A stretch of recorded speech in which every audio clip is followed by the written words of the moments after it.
A Parisian jeweler who risked everything for a mysterious woman with a deadly secret. Ethan was just an ordinary craftsman until Isabel walked into his shop, an heiress trapped in a web of lies and corruption. Uncovered dangerous secrets and a fought to escape a legacy that could destroy them both. Their freedom was hidden in a single, flawed diamond. What made it so valuable? And why was it worth risking their lives for? I'm your host, Josh, and it's an absolute pleasure to share this story with you. If you asked Ethan Laurent what a jeweler's life was supposed to be, he'd probably tell you it didn't involve glamorous strangers sweeping in at midnight. He was wrong. It had been an ordinary day in the shop, up until 5 minutes ago. He'd just turned off the display lights, locking up as usual, when she walked in, bringing a gust of cold air and a hint of rain with her. Ethan froze. The woman in the doorway looked like she'd stepped right out of one of those old classic films his mom loved to watch, with her dark trench coat and her eyes that held way too many secrets. "Bonsoir," she said, her voice low, every syllable polished to perfection. It wasn't just the kind of voice that made you look up. It made you want to stand up straight and maybe not get on her bad side. Ethan blinked. Good evening." She walked farther in, her heels clicking against the shop floor. Rain still shimmered on her coat, catching the dim glow from the streetlights outside, and it sparkled like tiny diamonds on her. She stopped just a few feet away, her eyes meeting his, and there was something about the way she looked at him, like she was sizing him up, weighing some impossible decision. She paused. "Isabelle Moreau," she said, as if he'd recognize her name. No title, no context, nothing to hint at who she was or why she'd just barged into his closed-up shop like a character in a crime noir novel. "Ethan Laurent," he replied, because it felt right to respond. He glanced around the empty shop, awkwardly trying to piece together the right question. "Is there something I can help you with?" She gave a small, knowing smile. "I need something made. A necklace." Her gaze drifted around the shop, taking in the display cases filled with rings, earrings, and delicate pendants. "I was told you work with unique pieces. Pieces that have character." "Character, huh?" Ethan felt his curiosity flaring up, even as he tried to keep his tone casual. "I'd say we can handle that." She leaned in slightly, lowering her voice, and somehow he found himself leaning in too. "I don't want perfect," she said, her voice softer now. "I want it flawed, beautiful, but with something broken." Her words trailed off, but for just a moment, he thought he saw something raw flicker across her face. Like life. Ethan's hands stilled on the edge of the counter. He'd crafted hundreds of pieces in his life, but no one had ever described their vision quite like that. Flawed and broken, but beautiful. The words slid beneath his skin, resonating in a way he couldn't quite explain. It was like she was speaking right to something in him, something he hadn't even realized was there. "Mademoiselle Moreau," he said slowly, "you may have just come to the right place." Isabel tilted her head, as if she were carefully considering his answer. The light above them glinted off her earrings, catching his eye. A hint of sapphire blue, nestled among diamonds. Whatever those earrings had cost, it was more than Ethan made in a month. "Tell me something, Monsieur Laurent." She paused, her gaze steady. "Why are you still open at this hour?" Ethan shrugged, trying not to sound defensive. "A jeweler's work never really stops," he said, flashing what he hoped was a relaxed smile. "There's always something left to polish." She looked at him for a long moment, then gave a slight nod, like she was deciding he was harmless. "Good," she said, "because I'd like to trust you with this piece." Her tone was carefully measured, but the weight in her words wasn't lost on him. "And I'd be honored," he replied, keeping his tone just as even. "But if I'm making something as specific as what you're describing, I'll need a bit more than just your trust. I need to know what this necklace is supposed to mean." Her expression softened for the first time, and she hesitated, glancing down at her wrist. He caught a glimpse of a delicate bracelet there, a single diamond hanging from it. "I want it to be a reflection of Paris," she said finally. "Something that holds both beauty and mystery, like the city itself." She met his eyes again, and there was an intensity there that sent a chill down his spine. "Can you do that, Monsieur Laurent?" For reasons he didn't fully understand, Ethan's answer felt almost instinctual. "Yes, Mademoiselle Moreau, I can." She smiled, a small, almost tragic smile that looked out of place on someone like her. "Then I'll leave it in your hands." With a nod, she turned to leave, her heels echoing softly in the quiet shop. Just as she reached the door, she paused, looking back over her shoulder. "If you need anything, don't hesitate to call," she said, her voice barely above a whisper. Her gaze lingered on him for a second longer than necessary, and then, just as suddenly as she'd appeared, she disappeared into the rain-soaked night. Ethan stood in the middle of the shop, alone once more, with the sound of her footsteps fading into the distance. He glanced down at his sketchpad, where he'd begun to outline the rough shape of a diamond necklace, one with elegance, with imperfections, with secrets. Just like the woman who had asked him to make it, and though he didn't know what he was getting himself into, he could feel it in his bones. This wasn't going to be just another job. Ethan couldn't get Isabelle Moreau out of his head. The way she had spoken about the necklace, her quiet intensity, it was like she'd left a mark on his mind as clear as a jeweler's stamp on gold. For the next few days, he found himself replaying her words, trying to understand what kind of person would commission a piece that was supposed to be beautiful, yet flawed, like a diamond that was somehow more valuable because it was cracked. And, admittedly, there was something else about her too. Something that made his pulse quicken in a way he couldn't quite explain.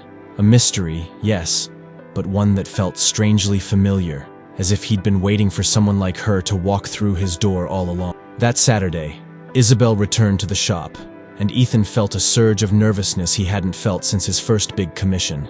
She was wearing a long coat again, but this time her hair was loose, and she looked somehow softer. Like maybe she wasn't just a high society stranger here to buy a trinket, but someone who belonged in his shop, in his life even.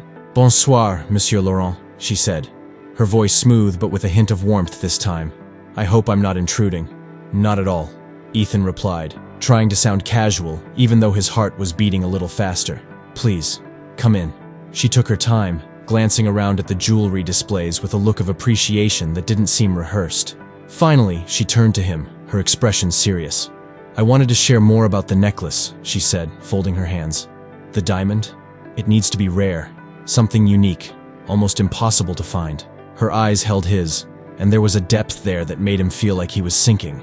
"I suppose I'm asking you to find something that most people wouldn't even think to look for." Ethan nodded, reaching for his sketch pad as he listened. "I've worked with rare stones before," he said. "But you're looking for something with character, right?" "Yes." She took a step closer, her voice lowering. "It's a piece for myself, but it isn't just about me. This necklace is for the part of me that isn't perfect. I want it to be like a scar, beautiful, but unmistakably real." Ethan swallowed, feeling the weight of her words. He'd never had a client describe jewelry like this, and he found himself unexpectedly touched. It was as if she were giving him a glimpse into her soul, trusting him with something fragile and important. "I think I understand," he said quietly. "A diamond with a flaw. A beauty mark, so to speak." She smiled, a real one this time, soft and genuine. "Exactly. It's strange, I know. Most people want flawless diamonds, but I think perfection is overrated, don't you?" Ethan chuckled, setting his pencil down. "You won't hear me disagreeing. Jewelry is supposed to tell a story, and a flawless diamond, well, it doesn't have much to say, does it?" Isabelle nodded thoughtfully, her gaze drifting over the sketches he had made so far. "It's like Paris," she murmured, almost to herself. "The streets, the buildings, everything here has a little imperfection, but that's what makes it feel alive." Ethan felt a strange sense of understanding. He'd lived in Paris his whole life, and he'd always taken its rough edges for granted. But here was this woman, this mysterious, glamorous woman, who saw the same beauty in it that he did. For a moment, it felt like they were the only two people in the world who understood. "Well," he said, clearing his throat, "I think we have a solid starting point. I'll find the diamond you're looking for and start on the design. It'll take some time, though. A piece like this isn't exactly a quick project." She looked at him, her eyes steady. "Take all the time you need. I want it to be right." Ethan felt his heart skip a beat. He didn't know if it was the way she said it or the way she looked at him, but he felt like this necklace was somehow more than just a job. It felt personal, almost like it was meant to be. Just then, the door to the shop chimed, and a well-dressed man in his 40s walked in, carrying an air of confidence that practically filled the room. He glanced at Isabelle, then at Ethan, and for a moment, the man's expression shifted to something darker. There was no mistaking the tension in the air. "Isabelle," the man said, his voice cold, "you didn't mention you'd be visiting a jeweler." Ethan looked between them, suddenly feeling very out of place. Whoever this guy was, he clearly wasn't thrilled about Isabelle's presence here. "Henri," Isabelle replied, her tone carefully controlled. "I thought I'd stop by and take care of a personal matter." Henri's gaze shifted back to Ethan, and Ethan felt like he was being appraised, like the man was trying to determine if he was worthy of Isabel's attention. "So you're the one she's hired to make this unique piece," Henri said, his voice dripping with disdain. "You understand that Isabel is a Moreau, yes?" Ethan squared his shoulders.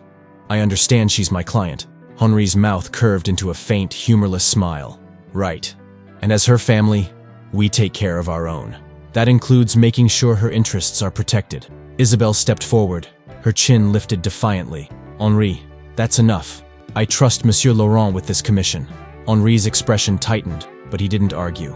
Instead, he gave Ethan a warning look, one that said everything he hadn't put into words. Ethan understood. This was a man who wasn't used to hearing no, and he'd do whatever it took to keep control over his family, and apparently over Isabel. "Very well," Henri said, his voice calm but dangerous. "I'll leave you to your business. But remember, Monsieur Laurent, trust is a fragile thing. I'd hate to see it broken." With one last glance at Isabel, Henri turned and left, the door shutting behind him with a finality that made the entire shop feel colder. Ethan exhaled, only realizing now how tense he'd been. He looked at Isabel, who was staring at the floor, her expression unreadable. "I'm sorry about that," she said quietly. "My family can be protective." Ethan forced a smile, but the encounter had left a sour taste in his mouth. "I gathered as much. But don't worry. Your necklace is safe with me." She looked up, her gaze meeting his. "Thank you, Monsieur Laurent." And with that, she left, leaving Ethan alone in his shop, surrounded by half-finished sketches and the lingering echo of her presence. He wasn't sure what he'd just gotten himself into, but he had a feeling it was a lot more than just a piece of jewelry. Ethan knew that working on Isabel's necklace was a risk. Henri Moreau's warning lingered like a chill that wouldn't quite go away. But strangely, instead of deterring him, it made him even more determined. He found himself thinking about Isabel's request late at night, replaying her words in his mind. A diamond that's flawed, but beautiful. He didn't just want to find a rare stone, he wanted to find the one. The next morning, Ethan started making inquiries, calling up contacts he'd known for years, each one specializing in rare or unusual gems. He explained what he was looking for, though he carefully left out the part about flaws. After all, it wasn't exactly common for a client to want imperfections, and he didn't need to explain himself. All he knew was that Isabel's commission felt different, like a puzzle he was compelled to solve. By the end of the week, he'd set up an appointment with an old friend who dealt in rare stones and antiques. The man promised him a look at a selection of unique diamonds. "You'll find something memorable," he'd assured Ethan. And he hoped that would be true, because Isabel Moreau wasn't the kind of person you let down. The next time Isabel arrived at his shop, she was dressed more casually. Well, casually by her standards. A long, camel-colored coat, a simple scarf, and a faint hint of perfume that, to Ethan's surprise, smelled faintly of cedar and something mysterious, like ancient wood. Her look was understated yet elegant, and somehow it made her seem even more untouchable, like she was trying to blend in yet failing spectacularly. "Good morning, Monsieur Laurent," she greeted, her tone lighter than before. "I hope I'm not interrupting." "Not at all." He smiled, gesturing for her to come in. "Actually, I was hoping to speak with you. I've started sourcing some diamonds, but I'd like to ask a few questions before moving forward." Isabel gave him a nod, settling into the small chair by his workbench, her gaze focused and intense. It struck him as unusual. Most clients treated custom jewelry appointments as a formality, something they could breeze through. But Isabel seemed genuinely invested, like this necklace held some deeper significance. He began carefully. "You mentioned wanting a flawed diamond. Can you tell me more about what you had in mind?" She paused, as though weighing her words, and then sighed, brushing a stray strand of hair back. "It's complicated," she admitted, her voice quieter than usual. "I know it sounds strange. Diamonds are supposed to be flawless, right? But I've always found that a little boring." Ethan chuckled, nodding. "Boring, yes. But that's not the whole story, is it?" Isabel's expression softened. "No, it's not. You see, my family, the Moreaus, we're expected to live a certain way, to look and act as if we're, well, untouchable. But that's all it is. An act." Her voice faltered, and for the first time, Ethan saw a glimpse of the vulnerability she kept so well hidden. "I want something real, something that isn't about appearances." Ethan leaned forward, his hands resting on the edge of his workbench. "So this necklace, it's like a symbol then?" "Yes," she whispered, almost as if she hadn't meant to say it out loud. She looked away, her gaze drifting to the window, where the Parisian street outside bustled with morning activity. It's something for me, something no one else will understand. As he studied her, Ethan felt a strange ache, a sense that Isabel was somehow trapped by her family, by her name, and by the weight of expectations she hadn't chosen. And yet, despite it all, she was here, commissioning a necklace that defied convention, choosing beauty over perfection. "Do you mind if I ask you a personal question?" he ventured, his voice gentle. She looked back at him, a flicker of hesitation in her eyes, but she nodded. "What's it like being part of a family like that?" Isabel let out a small, humorless laugh. "Let's just say it's not exactly a fairy tale." She met his gaze, her expression softening. "People think wealth makes life easier, but it can also make you feel trapped. There's this constant pressure to be someone you're not, to live up to this image that everyone else has of you." Ethan nodded, feeling a pang of sympathy he hadn't expected. "I get that, actually. My family, well, we're not exactly the Moreaus of the world, but I understand what it's like to feel tied down by expectations." Isabel tilted her head, curiosity sparking in her gaze. "Really?" "Sure." Ethan shrugged. "My father ran this shop for years before he passed. He was a brilliant jeweler, but he worked himself to the bone keeping it open. He wanted it to stay in the family, but sometimes I wonder if he did it more for us than for himself. There are days when I'm not sure if I'm doing this because I want to, or because I feel like I have to." They shared a quiet moment, each lost in their own thoughts. Then Isabel smiled, a small but genuine one, and Ethan felt something in the room shift. For a moment, it was like they weren't a jeweler and a socialite, but just two people, connected by the weight of their own expectations. "Thank you," she said softly, surprising him. "I didn't think you'd understand, but thank you." He nodded, feeling a warmth he couldn't quite explain. "Anytime." They spent the next half hour discussing the design, refining the details. As they worked, Ethan found himself noticing the small things. The way Isabel's eyes softened when she talked about the intricate details of the necklace. The way she seemed almost relaxed here, like she could finally be herself. And by the time she stood to leave, he felt a little more invested in the necklace than he probably should. But he couldn't help it. This wasn't just any piece. It was her story, a small rebellion wrapped up in diamonds and gold. As she turned to go, Isabel paused at the door, her hand resting on the handle. "Ethan?" "Yes?" Her voice softened, and there was something in her gaze. Something real, something raw. "You know, I think my father is starting to wonder why I'm here so often, but I don't care." He felt his heart skip a beat, a thrill of something he didn't dare name. "Well," he replied, fighting to keep his voice steady. "In that case, I'll keep finding reasons for you to come back." A faint smile curved her lips, and then she was gone, disappearing into the Parisian morning like a secret. And Ethan, left alone in his shop, found himself hoping she'd be back sooner rather than later. Because this necklace? It wasn't just her story anymore. It was becoming his, too. If Ethan was being honest with himself, he knew this was more than just a commission. The necklace had turned into something else. A reason, an excuse even, to see Isabel. And if he was reading between the lines, he thought maybe she felt the same way. There was a tension building between them, something unspoken yet electric, like a storm on the horizon. Their meetings became more frequent, and each time she came to the shop, she'd bring a new detail to add, a new request. She wanted the chain to be slender, delicate, but strong enough to hold its own, as she put it. And she'd say these things while watching him closely, her voice calm, almost casual, but her eyes telling another story, a story he was becoming desperate to read. After their latest design session, Isabel did something unexpected. "Have you eaten yet, Ethan?" she asked, glancing around his tiny, cluttered workroom. Her tone was light, casual, but he sensed the invitation beneath it. No, actually." He rubbed the back of his neck, feeling caught off guard. "I guess I just got caught up in the work." "Well, I know a place. If you're not too busy." She tilted her head, a playful challenge in her gaze. "Lead the way," he replied, trying to ignore the rush of excitement in his chest. They ended up at a quiet little bistro tucked away on a narrow side street, the kind of place you only find if you know Paris like the back of your hand. The bistro was warm and cozy, and as they settled into a booth in the corner, Ethan felt a little out of place. It wasn't that the bistro was fancy. On the contrary, it was almost quaint. But he wasn't used to sitting across from a woman like Isabel in a setting like this. They ordered, and soon a bottle of red wine sat between them, the ruby liquid catching the dim light like it was winking at them. Isabel poured him a glass, her fingers grazing his as she handed it over. He felt that small electric jolt again, that thrill that came every time she looked at him a little too long or leaned in a little too close.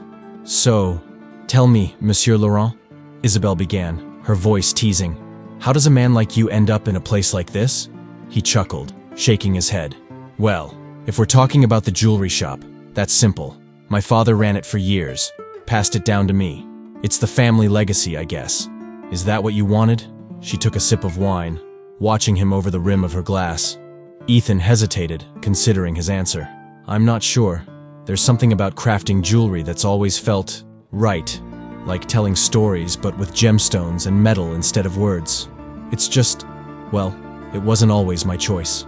Isabel nodded, and for a moment, a flicker of sadness crossed her face. "I understand that feeling," she murmured, almost too softly for him to hear.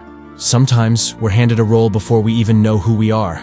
She said it lightly, as if she wasn't talking about herself, but Ethan sensed the weight behind her words. "It can't be easy," he said, his tone gentle, "being a Moreau." She gave a small, humorless laugh. "No, it isn't. People look at my family and see wealth, power, but they don't see the cage that comes with it.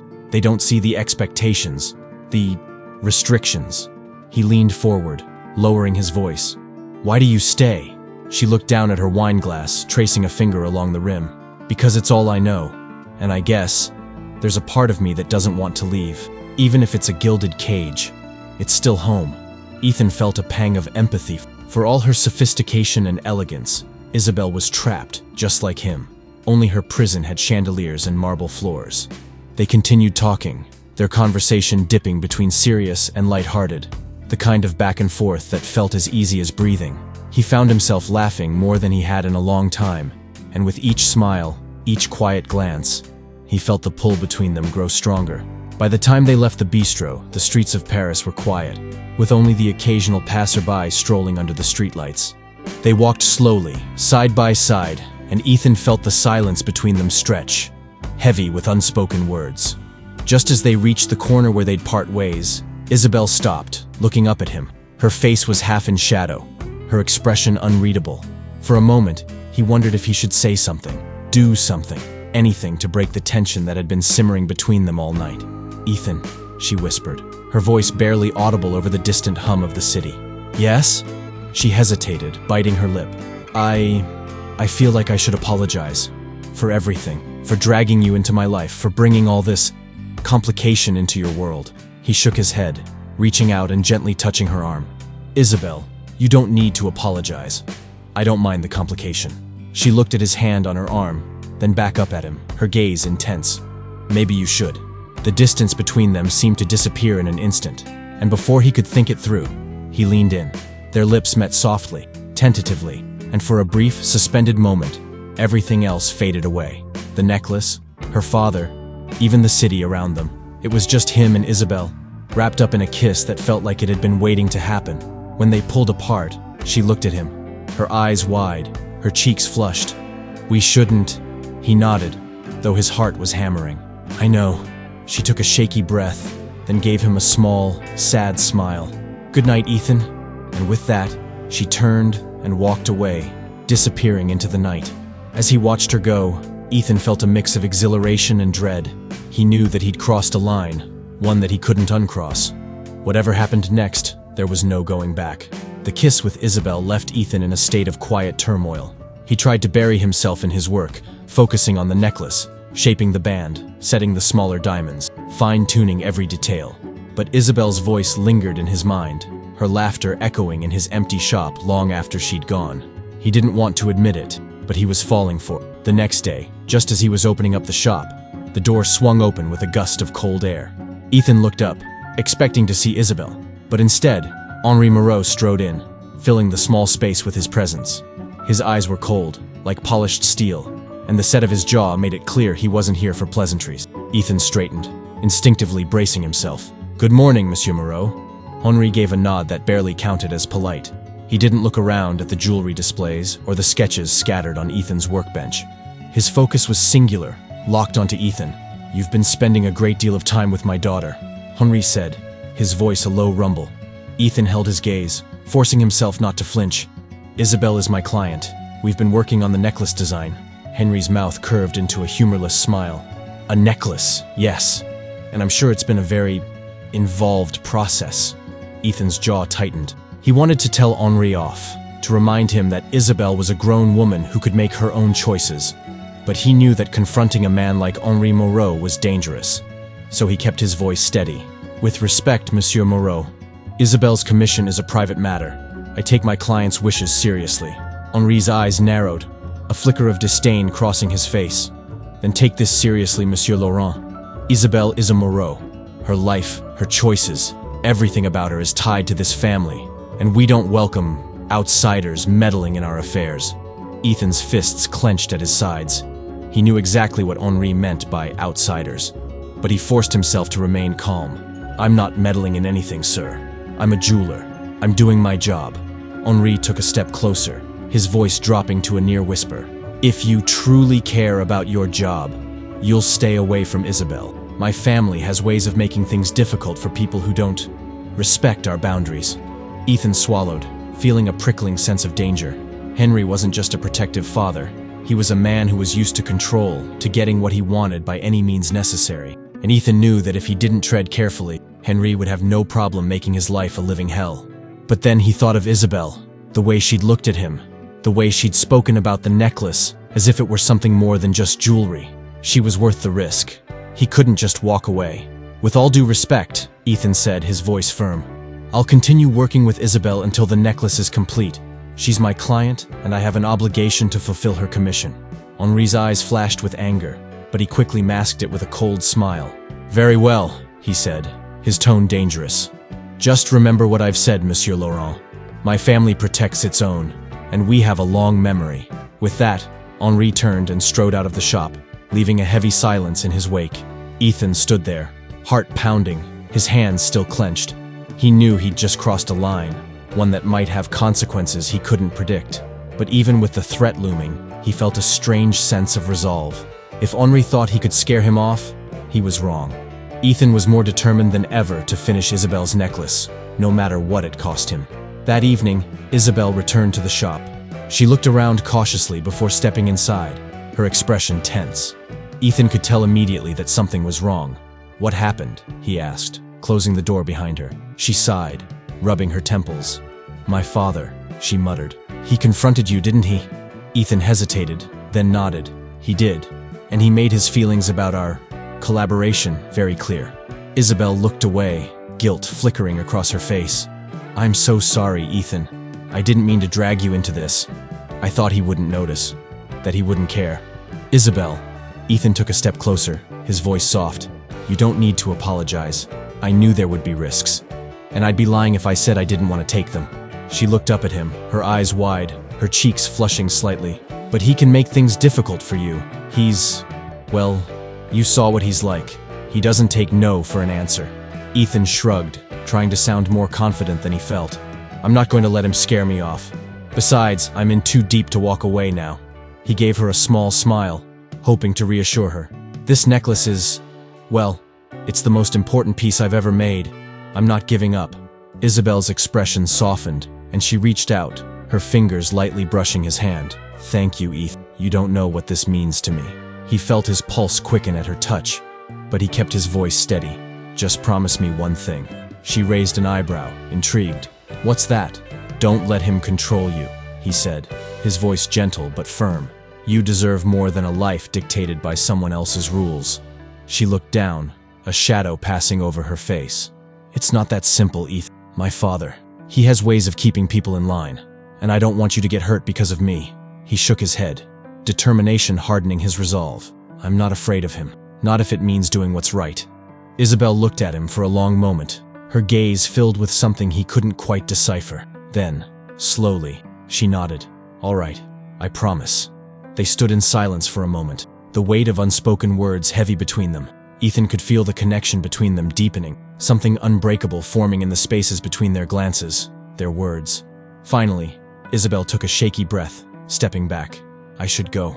My father, he'll be watching me closely now. Ethan nodded, his heart sinking a little. Be careful, Isabel. She gave him a small, sad smile. You too, Ethan. And with that, she slipped out the door, leaving him alone in the quiet of the shop. But as he watched her disappear into the night, Ethan knew that he couldn't walk away. Not now. He was bound to Isabel, to her story, to the necklace that was quickly becoming a symbol of something far greater than either of them had planned. This wasn't just about a piece of jewelry anymore. This was about freedom, about love, and about defying a world that wanted to keep them apart. For days, Ethan couldn't shake the feeling that he was being watched. He caught himself looking over his shoulder, scanning the street outside the shop for anyone who seemed out of place. He couldn't say for sure if it was Henri's threat gnawing at him, or if he was just getting paranoid. Either way, he was on edge. Despite everything, he continued working on the necklace. The design was finally coming together, each element carefully chosen and crafted, from the elegant twists of the gold to the small, perfectly imperfect diamond he'd found for the centerpiece. Isabel had been right. A flawless stone would have been too easy, too expected. This diamond had a subtle flaw deep inside it, something you wouldn't notice at first glance. It made the stone feel alive, like it held secrets of its own. Isabel visited him more often, and each time she seemed more at ease, more herself. She would slip into the shop as if it were a safe haven, her tense, polished demeanor melting away the moment she stepped inside. They spoke freely about everything, her family, his dreams, even Paris itself. But there was one topic they carefully avoided: Henri's threat. Neither of them wanted to acknowledge the weight it placed on their fragile connection, as if voicing it would shatter whatever bond they had managed to build. One rainy afternoon, Isabel showed up unexpectedly, her hair damp and her cheeks flushed. She was carrying a small, worn, leather-bound book, and from the way she clutched it, Ethan could tell it was important. "I found something," she said, her voice low. She glanced around the shop, as if making sure they were alone. "Something my father didn't want me to see." Curiosity prickled through Ethan. "What is it?" She hesitated, then handed him the book. "It's an old ledger," she whispered. "My father kept meticulous records of our family's finances, but this book, it's different. There are discrepancies." Ethan frowned, opening the book. The faded ink entries recorded transactions dating back decades, but many of them were vague, with sums of money flowing into accounts he didn't recognize. The Moreau fortune had always been immense, but from what he could see here, it seemed there were parts of it that had been hidden, shuffled through a maze of shell companies and offshore accounts. "You think this is some kind of cover-up?" he asked, looking up at her.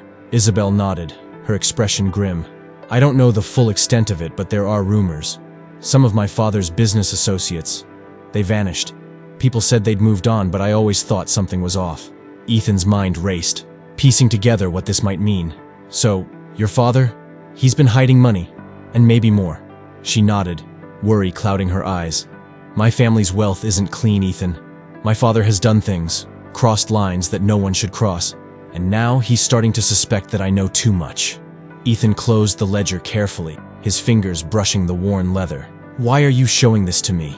Isabel took a shaky breath, her gaze unwavering. "Because I trust you, and because I need to know if I'm doing the right thing, if there's a way out of this without losing everything." Ethan felt his heart twist. He wanted to help her, wanted to be the anchor she clearly needed, but he was also aware of the risk. Standing up to a man like Henri Moreau wasn't a decision to take lightly. "Isabel," he said slowly, choosing his words carefully, "this is dangerous. If your father finds out that you know, that you have this..." He trailed off, the weight of his words sinking in. She met his gaze, her expression resolute. "I've lived in his shadow for too long, Ethan. All my life, I've been told who I should be, what I should do, and now I finally have the chance to break free. I can't keep pretending anymore." Ethan reached out, gently taking her hand. "You don't have to face this alone. Whatever you decide, I'm here." For a moment, she looked at him, her eyes filling with something he couldn't quite name. Gratitude, or perhaps it was something deeper, something that neither of them could say out loud. "Thank you," she whispered, her voice barely above a breath.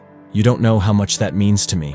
As they stood together in the quiet of the shop, the rain pattering softly against the windows, Ethan realized that this was no longer just about a necklace.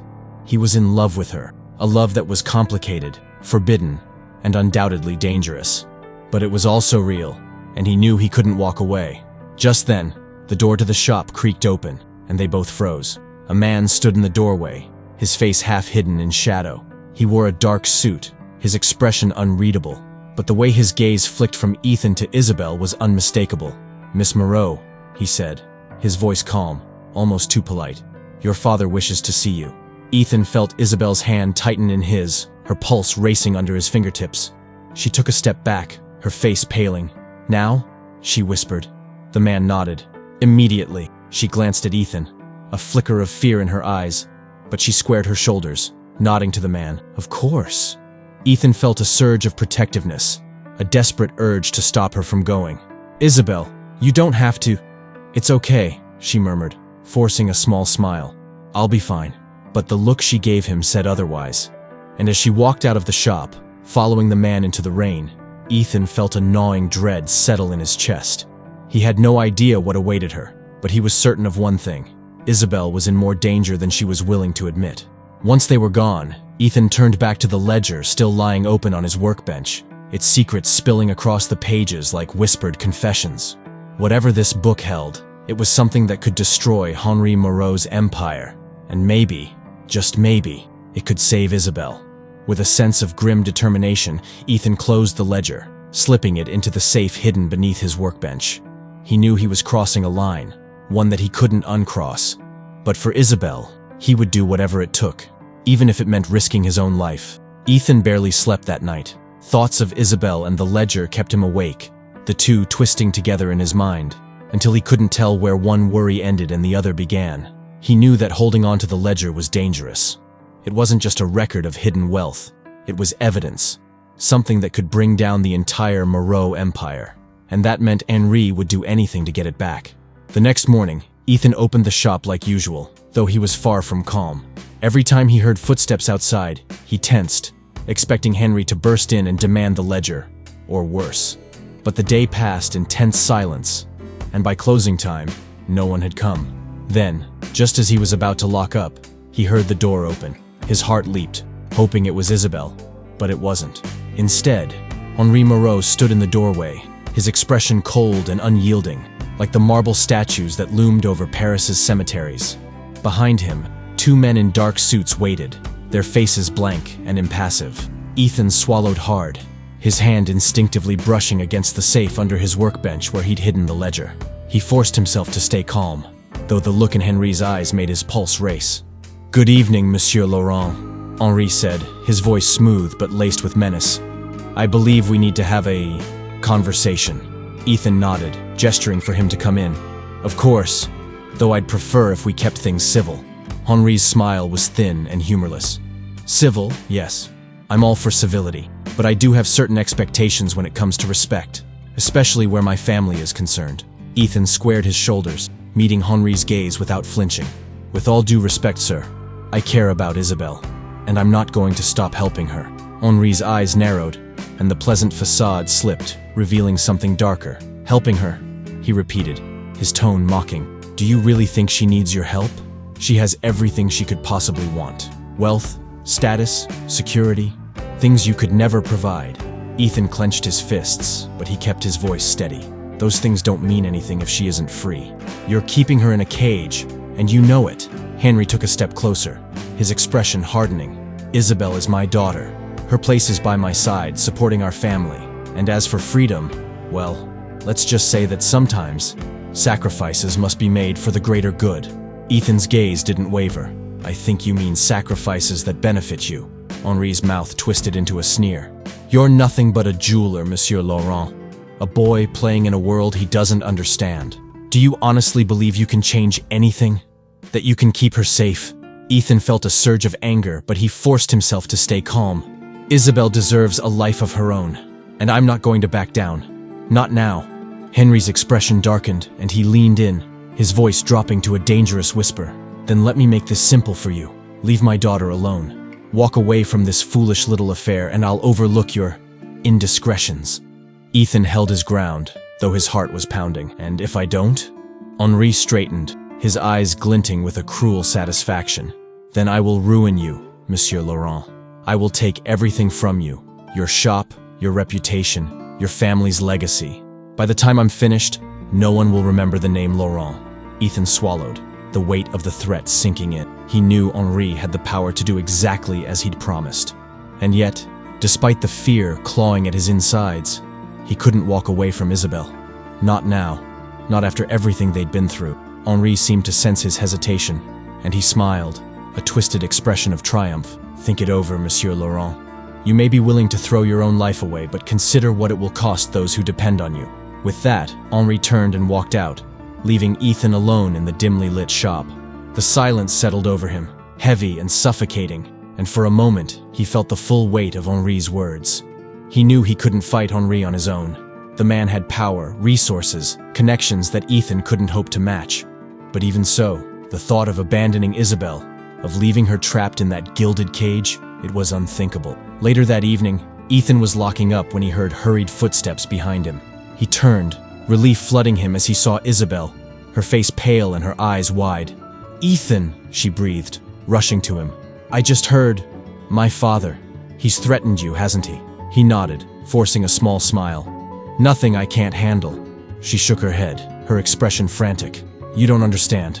He'll follow through. My father, he's ruthless. I've seen him destroy people for less."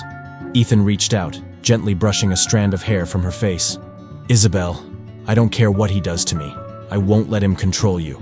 Tears glistened in her eyes, and she looked down, her hands trembling. "But Ethan, I can't let you do this. I can't let you risk everything for me." He tilted her chin up, forcing her to meet his gaze. "Isabel, listen to me. I would rather lose everything than see you trapped in that life. You're worth it." For a moment she looked at him, her expression raw with emotion. Then, before he could say another word, she leaned in, capturing his lips in a kiss that was fierce, desperate, like it might be their last. Ethan held her close, pouring everything he felt into that kiss, every promise, every defiance, every hope. When they finally broke apart, she looked up at him, her voice a shaky whisper. "Then let's leave." He stared at her, caught off guard. "What?" "Let's leave, Ethan. Let's go somewhere he can't find us. We could start over. Be free." Her voice grew stronger, more certain. "We don't have to stay here, trapped by his rules. We could be happy." For a moment, the thought was intoxicating. A life with Isabel, far from the shadows of her father's influence. A fresh start. But then reality crashed in, and he shook his head, his heart sinking. "Isabel, we can't just disappear. Your father, he won't stop. He'll hunt us down, and you know it." She looked away, her face crumpling as she realized the truth of his words. "Then what do we do?" Ethan took her hand, squeezing it tightly. "We fight, together. We take this ledger, and we use it to expose him. He won't have any power if the world knows what he's done." Isabel looked at him, fear and hope mingling in her gaze. "You think that could work?" "It's risky," he admitted. "But if we're careful, if we plan it right, we might have a chance." She nodded slowly, her hand tightening around his. "Then let's do it. I'm tired of living in his shadow, Ethan. I want my life back. And if that means risking everything, then so be it." They stood together in the quiet of the shop, the weight of their decision settling over them. They were about to go up against one of the most powerful men in Paris, a man who would stop at nothing to keep his empire intact. But as Ethan looked into Isabel's eyes, he knew he couldn't turn back. This was their stand, and no matter what came next, he was ready. Ethan and Isabel spent the next few days planning, speaking in hurried whispers and stealing tense glances over their shoulders. The ledger had become their lifeline and their greatest risk. Isabel knew her father's network was vast, his connections far-reaching. They couldn't afford a single misstep. The plan was simple, but terrifying. They would confront Henri with the ledger, evidence of his illegal dealings, and threaten to go public if he didn't release Isabel from his control. Henri prided himself on his pristine public image. Powerful, untouchable. A scandal like this could be devastating. The night of the confrontation, Isabel arrived at Ethan's shop just before closing. She wore a simple dress, her usual elegance stripped away to reveal a look of raw determination. Ethan couldn't help but feel a surge of pride and fear. They were on the edge of something that could change everything. "Are you ready?" she asked, her voice steady. He nodded, slipping the ledger into his coat pocket. "Let's do this." They met Henri at his estate just outside the city, the towering stone mansion looming against the night sky like a fortress. The inside was all dark wood and gleaming chandeliers, a world away from the humble jewelry shop where Ethan had spent most of his life. The space felt like enemy territory, and Ethan couldn't shake the sense that they were walking into a trap. Henri was waiting for them in his study, a grand room lined with leather-bound books and dark portraits of Moreau ancestors. He sat behind a massive mahogany desk, his fingers steepled, his gaze sharp and calculating. Isabelle, Ethan. Henri's tone was calm, almost casual, but his eyes held a dangerous edge. To what do I owe this late-night visit? Isabelle squared her shoulders, stepping forward. We need to talk, Father. About this. She nodded at Ethan, who produced the ledger, holding it up so Henri could see. For a moment, Henri's mask slipped, surprise flashing across his face. His gaze turned steely as he recognized the book, and his voice dropped, dangerously low. Where did you get that? That's not the question you should be asking, Isabelle replied, her tone steady. The question is, what happens next? Henri's jaw clenched, and he rose from his chair, his imposing figure casting a shadow across the room. Isabelle, he began, his voice tight. You have no idea what you're meddling with. This ledger has nothing to do with you. It became my concern the moment you started using our family's fortune to manipulate and control everyone around you. Henri's eyes narrowed as his gaze shifted to Ethan, a look of thinly veiled disdain twisting his features. So, this is your influence, isn't it? Filling her head with ideas, nonsense about freedom and independence? Ethan stepped forward, his voice steady. Isabelle came to me because she wanted a life of her own, and now we have proof of what you've been hiding. Henri's expression darkened, his fists clenching. Do you think anyone would believe you? Do you know what happens to people who try to cross me? The threat hung in the air, and Ethan could feel Isabelle tense beside him, but he kept his gaze steady. This ledger has everything. Names, dates, transactions. We have enough here to ruin you, and we're prepared to go public if you don't let Isabelle go. Henri's face contorted with rage as he took a step toward them, his voice a dangerous growl. You're a fool. I could end you with a single call, and I don't take betrayal lightly, especially not from my own blood. His gaze slid to Isabelle, cold and unyielding. Do you think you can challenge me? That you of all people could ruin me? Isabelle didn't flinch, her eyes fierce as she stepped forward. I'm done being afraid of you, Father. You may control everyone else, but not me. Not anymore. Henri's expression wavered, his calm mask cracking. You are a Moreau, Isabelle. This family is all you have. You don't belong anywhere else. Ethan held his ground, his voice firm. You can't keep her prisoner, Henri. Not anymore. Let her go, or we'll release the ledger. Henri went silent, his eyes locked onto theirs. Finally, he let out a cold, humorless laugh. You think you've won? You have no idea what you're dealing with. Isabelle's expression was resolute. Maybe not, but I know I'm done living in fear of you. For a moment, Henri looked at her, anger and something like regret in his gaze. Then, slowly, he nodded. Fine, he said, his voice clipped.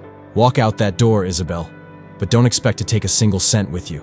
You'll leave everything. Your name, your inheritance, your family. Ethan felt anger twist in his chest, but Isabelle simply nodded. I don't need your money or your name. I don't need anything from you. Henri's eyes narrowed. Then go. But remember, Isabelle, once you leave, you're nothing. No one will protect you. She met his gaze with quiet strength. I don't care. Ethan placed a reassuring hand on her shoulder, and together they turned to leave. Just as they reached the door, Henri's voice stopped them. Ethan, he said, his tone laced with venom. Think long and hard about the choice you're making. Cross me, and there will be no going back. Ethan turned, meeting Henri's gaze one last time. I know exactly what I'm doing. And with that, they left, stepping out of the suffocating darkness of the Moreau mansion and into the cool, open night. They walked through the quiet streets of Paris in silence, the weight of their decisions settling around them like the cool night air. For the first time, Isabelle looked almost free. Her shoulders, usually held high with the practiced grace of a Moreau, were relaxed, and her gaze had softened. Ethan saw relief flickering in her eyes, mixed with a hint of fear. They reached the Seine and leaned against the railing, the city lights reflecting in the dark water below. Isabelle took a deep breath, closing her eyes, as if savoring her first taste of freedom. Are you okay? Ethan asked, his voice gentle. She nodded, her lips curving into a soft smile. I think I am, she murmured. For the first time in a long time, Ethan felt his heart swell with pride, and something deeper. He had known Isabelle in her guarded moments, in the shadow of her family's expectations, but this was different. She was herself now, untethered from the life that had defined her, and he realized he was more in love with her than ever. I'm sorry for everything, she whispered, her gaze downcast. For dragging you into this. For risking everything. You've sacrificed so much. Stop. Ethan shook his head, reaching out to take her hand. Isabel, I knew what I was getting into, and I wouldn't change a thing. She looked up, her eyes glistening with tears. What if we fail, Ethan? What if he finds a way to take everything from us? Then we'll start over, he replied firmly. No matter what, I'm not letting him have the power to keep us apart. Not anymore. They stood in silence, the city's heartbeat around them. And for the first time, Ethan felt the thrill of possibility, of a future they could shape for themselves. But he also knew they couldn't stay in Paris. Not while Henri's influence loomed over the city. They would have to go somewhere far away, somewhere they could make a fresh start. As if reading his thoughts, Isabel turned to him, her gaze filled with a newfound determination. Let's leave tonight, she said, her voice quiet but resolute. Let's go somewhere new, where we're not Ethan the jeweler or Isabel Moreau, just us. He nodded, feeling a sense of peace settle over him. Let's do it. They returned to Ethan's apartment, packing a few essentials and valuables. Isabel left behind most of her belongings. She didn't want anything that reminded her of her old life. As they moved through the small apartment, gathering clothes and documents, they exchanged quiet smiles, a sense of anticipation bubbling between them. By dawn, they were at the train station, boarding a train bound for the French countryside. Isabel was quiet, gazing out the window as the city faded into the distance. Ethan could see the mix of emotions on her face. Relief, excitement, but also a hint of sadness. She was leaving behind a lifetime, a world she'd grown up in, even if it had been her prison. As the train rattled on, he reached for her hand, lacing his fingers through hers. She looked over at him, her smile small but genuine. Thank you, Ethan, she whispered, for giving me a reason to leave. He squeezed her hand, his voice low. You were always free, Isabel. You just needed to see it. They settled into a comfortable silence, watching the countryside roll past, a patchwork of fields and forests, dotted with small villages that seemed a world away from the bustling streets of Paris. With each mile, Ethan felt the weight of Henri's threat lessen, replaced by the thrill of starting fresh. The countryside was beautiful, peaceful, everything Paris wasn't. When they arrived in a small village nestled near the Loire Valley, they found a modest inn where they could lay low and plan their next steps. Their room was simple but cozy, with a view of rolling vineyards stretching out under the morning sun. That evening, they walked through the village, taking in the quiet charm of their new surroundings. The people here didn't know who they were, didn't care about their pasts or the Moreau name. They were simply two strangers who had stumbled upon this quiet place. Isabel looked at him, her eyes bright with wonder. It's beautiful, she whispered. I never thought I could feel so free. Ethan smiled, pulling her close. This is only the beginning. We'll build something here, Isabel. A life that's ours. For the next few days, they lived simply, savoring the freedom of their new life. Isabel began to smile more, her laughter light and unrestrained, and Ethan felt as if he were getting to know her all over again. They shared quiet mornings over coffee, strolled through vineyards, and talked about dreams they had never dared voice. But beneath the peace, there was a lingering tension, a reminder that they were living on borrowed time. They both knew that Henri's influence stretched far, and they couldn't hide forever. Eventually, they would have to face the consequences of their defiance. One evening, as they sat by the fireplace, Isabel looked at him, her gaze serious. Ethan, we can't keep running. Eventually he'll find us. He nodded, his jaw tight. I know, but when he does, we'll be ready. And this time, he won't have control over us. She took a deep breath, her expression resolute. Then let's fight him, Ethan, for real. Let's find a way to make him pay for everything he's done. Ethan took her hand, his eyes filled with determination. We'll find a way. Together. They had no idea what lay ahead, but for the first time, they felt truly united, bound by love and a shared purpose. Whatever came next, they would face it as equals, as partners. They had found their freedom, and they weren't about to give it up. Applause filled the small Parisian gallery, echoing softly through the room as guests admired the collection Ethan had crafted over the past 2 years. Each piece held a story, but the centerpiece, the necklace Isabel wore tonight, seemed to hold everyone's attention. As he stood beside her, seeing her smile with such genuine ease, Ethan felt the weight of every risk they'd taken, every challenge they'd faced. and he knew it had all been worth it. Isabel squeezed his hand as they took a step forward, her voice barely audible over the applause. "We did it, Ethan," she whispered, a glimmer of pride and disbelief in her gaze. 2 years ago, standing here would have been unimaginable. They had left Paris with little more than hope, spending months in hiding, moving from place to place, always looking over their shoulders. But gradually, Henri's reach had shrunk, his empire weakened by his own secrets. His influence faded into obscurity, and Isabel had finally been able to breathe freely. The gallery had been Ethan's dream, a tribute to their journey, and now, seeing Isabel truly happy, he felt his own joy deepening. She had broken free from her father's control, leaving behind the Moreau legacy, and built a life of her own choosing. Tonight, that transformation was clear, shining in her eyes.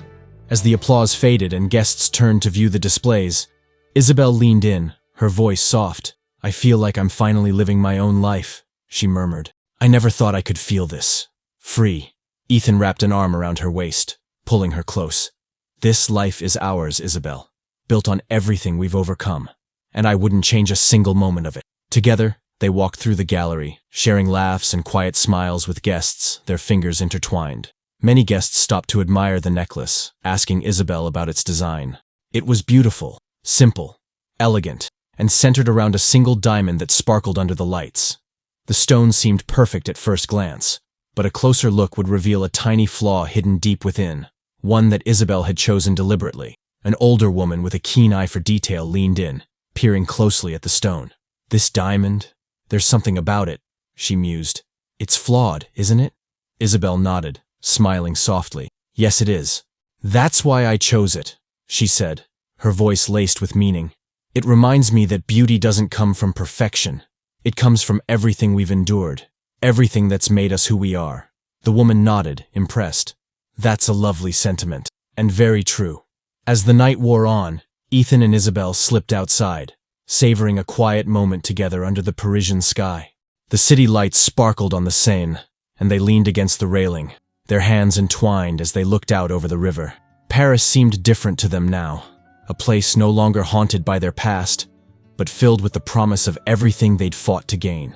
Isabel's gaze lingered on the reflection of the city lights in the water. "Do you ever think about him?" she asked quietly, though her tone held no bitterness, only a calm acceptance. Ethan considered the question, then shook his head. "I used to, but now I think of everything we've built instead. This gallery, this life, it's a future we created together." She nodded, a peaceful smile curving her lips. "I spent so long wondering if I'd ever be able to leave that life behind, if I'd ever be free from his influence. But now, I realize, I've found something better. I've found something real." Ethan looked at her, his heart swelling with love he could barely put into words. "And what do you want now, Isabel?"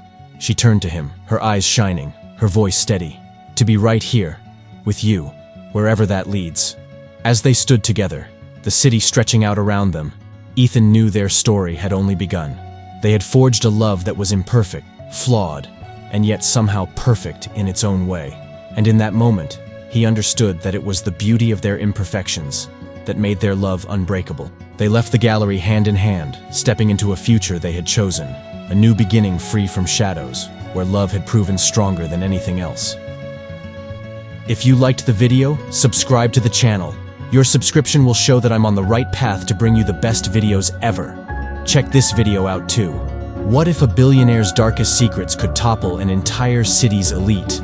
We expose the corrupt web of lies that ties together CEOs, politicians, and a deadly mastermind.